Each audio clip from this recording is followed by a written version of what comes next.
From 1933 to 1945, under the cruel dictatorship of Adolf Hitler, Germany was transformed to a country where the Nazi leadership controlled every aspect of life.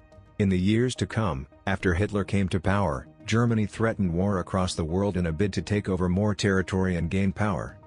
Hitler was viewed as a fierce and harsh leader by the outside world and was feared amongst the ranks of the German army. But what was not known at the time by most was what was going on with Hitler behind closed doors. In 1936, Hitler was introduced to a doctor by the name of Theodor Morell. Morell was a fully licensed medical doctor who was known for his unconventional treatments.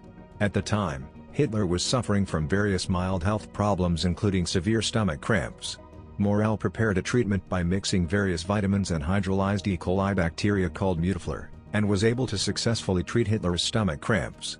After several of these successful treatments, Hitler was intrigued by the work of Morell, and thus he became a member of the close associates of Hitler. Although Hitler swore by the work of Morell, not everyone in the SS ranks approved of him. Those like a top-ranking leader, named Hermann Göring, and Hitler's top architect, Albert Speer, thought he was not who Hitler had described him to be. Speer mentioned in his autobiography, that on one occasion he visited Hitler's doctor as he was suffering from circulation and stomach problems. Morell immediately prescribed him dextrose, vitamins, and hormone tablets.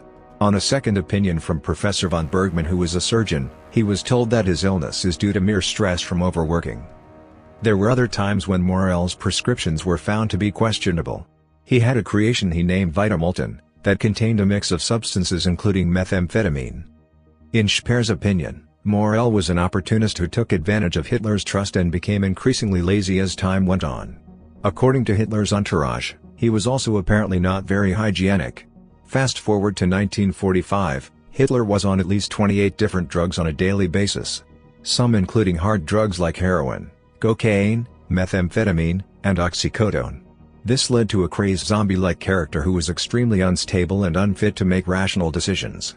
Not being capable of comprehending that defeat was around the corner, Berlin was invaded in the April of 1945.